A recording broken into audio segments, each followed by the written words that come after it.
नमस्कार दोस्तों, study for all agriculture competitive exam में आपका स्वागत है।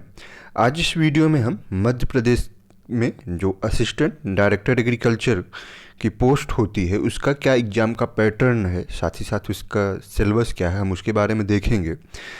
तो इसमें देखिए, आपका जो एग्ज़ाम का पैटर्न होता है, एक तरीके से हम अगर देखें तो 50 क्वेश्चन आपके आते हैं जीएस से, जिसका सिलेबस ये पूरा मेरे पास है।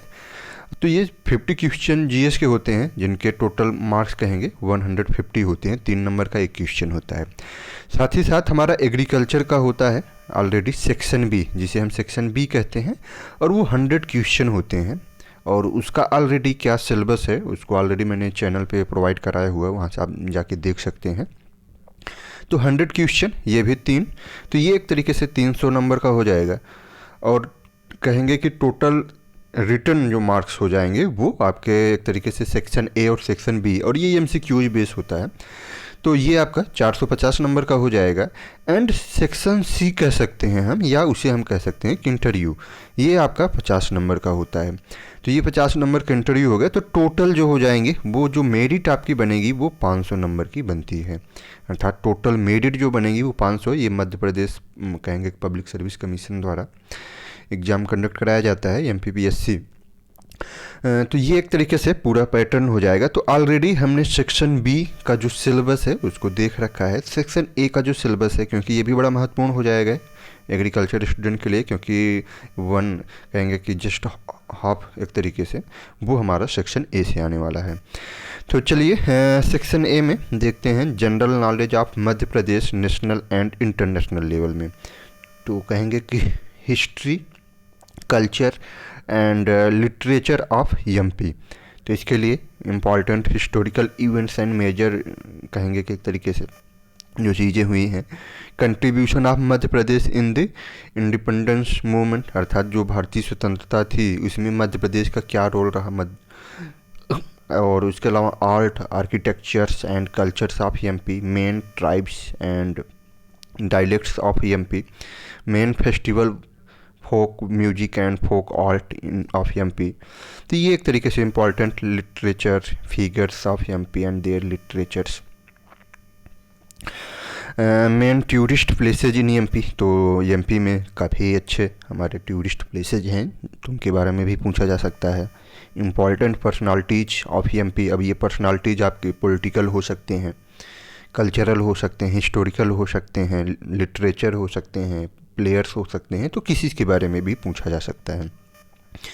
तो ये एक तरीके से हमारा हिस्टोरिकल हो जाएगा। सेकंड जो है जियोग्राफी ऑफ मध्य प्रदेश। तो जैसे हमें मालूम है सबसे ज़्यादा वन मध्य प्रदेश में पाए जाते हैं, माउंटेन, रिवर्स, ये भी बड़ा महत्वपूर्ण है। रिवर्स जो होते हैं ताप्ती, ये सभी नदियाँ कौन सी, उत्तर से दक्षिण, दक्षिण से उत्तर, इस तरीके से। Climates of MP, nature and natural and mineral resources. तो जो नेचुरल एंड मिनरल रिसोर्सेज हैं एमपी में पाए जाते हैं। Energy resources, main irrigation and power project of MP. तो ये एक तरीके से जियोग्राफी से हो जाएगा। Politics and economy of MP. तो political system of MP, governor क्या होता है, cabinet, legislative assembly.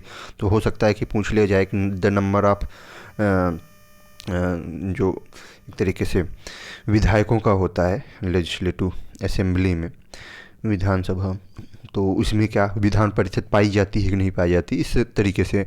Panchayati Raj in MP, social system of MP, demography and census, जनगणना के बारे में। Economic development of MP, main industries, जैसे वन डिस्ट्रिक्ट वन प्रोडक्ट एक तरीके से एमपी में फर्स्ट टाइम।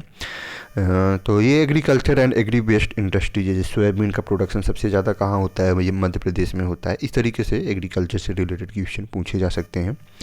तो ये एमपी, देखिए एमपी स्पेशल कोई बुक आपको मिल जाए, चाहे परीक्षावाणी की हो या अदर मनोरमा, विवो, पनोरमा या ऐसे कुछ करके आती है, पनोरमा, विवास पनोरमा, जहाँ तक मुझे याद आ रहा है। हो सकता है कि ये मैं भूल रहा हूँ, या परीक्षावाणी, जैसे यूपी के लिए, यूपी की रेफरेंस में हम परीक्षावाणी पढ़ते हैं। तो ये हो जाएगा। करंट इवेंट्स अर्थात ये करंट से रिलेटेड जब भी हमारा एग्ज़ाम होगा तो उससे कम से कम मिनिमम हम 6 महीने पहले देखते हैं और एक साल भर के अंदर का हम करंट अफेयर्स भी देख सकते हैं। तो ये एक तरीके से महत्वपूर्ण हो जाएगा। इंफॉर्मेशन एंड कम्युनिकेशन टेक्नोलॉजी से रिलेटेड भी क्वेश्चन पूछे जाते हैं, जैसे e commerce, internet and social networking sites, e governance, robotics, artificial intelligence, देखिए एक साइबर सिक्योरिटी। तो ये थोड़ा सा ये मैटर आपको कहेंगे कि एक तरीके से नेट एज ए रेफरेंस के रूप में ले सकते हैं, और इसको ई गवर्नेंस क्या है या ई कॉमर्स क्या है, इन सभी को आप डालेंगे नेट पे तो आसानी से इनसे रिलेटेड जो भी कंप्यूटर है, अब जैसे कंप्यूटर्स, तो कंप्यूटर से रिलेटेड आपके क्वेश्चन पूछे जा सकते हैं। तो 50 क्वेश्चन भी पूछे जाने हैं, और देखिए ये भी हो सकता है, देखिए इसके 5 टॉपिक से दिए गए हैं, 50 क्वेश्चन पूछे जाने हैं, तो हो सकता है कि ईच टॉपिक से 10-10 क्वेश्चन पूछे जाएं, या हो सकता है कि 1-2 टॉपिक से ज़्यादा क्वेश्चन पूछ के और अन्य टॉपिक से कम, वो एग्जामिनर के ऊपर होता है। तो ये टोटल सिलेबस हो जाएगा सेक्शन ए का। सेक्शन बी जो एग्रीकल्चर का टोटल है वो ऑलरेडी मैंने डाला हुआ है एक अलग वीडियो में, तो वहाँ से आप जाके एग्रीकल्चर का देख लेंगे। बाकी फिर हमारा इंटरव्यू रहता है, जिनका रिटन एग्ज़ाम क्लियर होगा फिर उनको 50 नंबर का जो इंटरव्यू है उसमें अपीयर होना पड़ेगा, और उसके बेसिस पे फाइनल कट ऑफ आपकी जारी की जाएगी। तो काफ़ी अच्छी पोस्ट होती है, और ये एक तरीके से मैं ये कहूँगा जैसे यूपी में है, यूपी में आप यूपी पीसीएस के थ्रू देते हैं एग्ज़ाम, तो प्री मेन इंटरव्यू दीजिए तो काफ़ी बड़ा एक तरीके से टिपिकल हो जाता है। लेकिन एमपी में ये एक वन डे कहेंगे कि एग्ज़ाम की तरह है, तो सिंपल है, कह सकते हैं कि बहुत ही सिंपल। तो ये एक तरीके से एंड लगभग सेम पैटर्न यही हमारा बिहार का होता है, लेकिन बिहार में भी थोड़ा सा हम कह सकते हैं कि एमपी से टफ होगा। क्योंकि वहाँ डिस्क्रिप्टिव होता है, वहाँ जो एग्रीकल्चर के पेपर होते हैं 2 पेपर्स होते हैं, तो जीएस होता है, हिंदी होता है, तो ये डिस्क्रिप्टिव एग्ज़ाम होता है, वहाँ भी बीपीएससी के माध्यम से होता है। उसका भी अगर आप सभी को सिलेबस या कुछ इस तरीके से नहीं मालूम होगा, किसी को क्वेरी है, तो मैं कोशिश करूँगा, कुछ का सिलेबस मेरे पास होगा तो मैं आप सभी को उपलब्ध करा दूँगा। अगर आप सभी को बीपीएससी के सिलेबस के बारे में भी कि कैसे उसका जो assistant director agronomy, assistant director, अगर अन्य वहाँ अलग अलग सीटें निकलती हैं हॉर्टिकल्चर, तो मैं उनका भी उपलब्ध करा दूंगा।